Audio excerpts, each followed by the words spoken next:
नमस्कार, तरुण भारत सोशल मीडियामध्ये आपलं स्वागत आहे।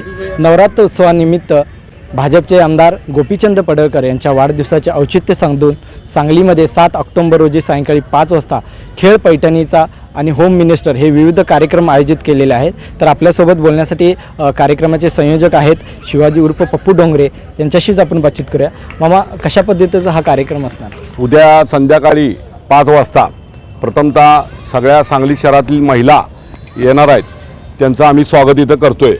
या स्टेडियममध्ये जवळजवळ 10,000 खुर्च्या आपण महिलांना बसायला ठेवलेल्या आहेत। सगळ्यांना कार्यक्रमाचा लाभ घ्यावा म्हणून जवळजवळ 5 स्क्रीन लावलेल्या आहेत आणि जवळजवळ 100 बाय 30 स्टेज मारलेलं आहे।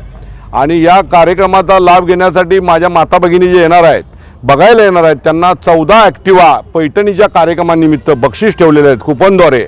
आणि माझ्या माता भगिनी ज्या सहभाग घेणार आहेत त्यांना जवळ प्रत्येकाला एक पैठणी आणि ॲक्टिवा गाड्या ह्या बक्षीस दिल्या आहेत। हा सांगली जिल्ह्यामध्ये सगळ्यात मोठ्या पैठणीचा कार्यक्रम होणार आहे, तरी सर्व महिलांनी ह्याच्यामध्ये सहभाग घ्यावा ही माझी विनंती आहे।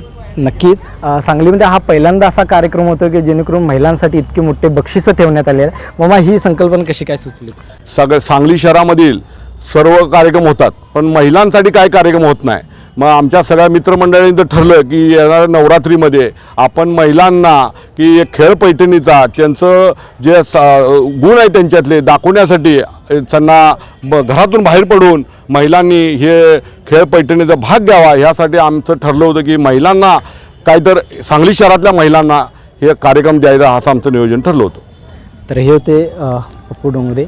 तर यांनी 7 ऑक्टोबर रोजी सायंकाळी 5 वाजता खेळ पैठणीचा हा कार्यक्रम आयोजित केलेला आहे। त्यावेळी येणाऱ्या महिलांना विविध बक्षिसं देखील देण्यात येणार आहे। तरुण भारतसाठी अक्रम शेख, सांगली।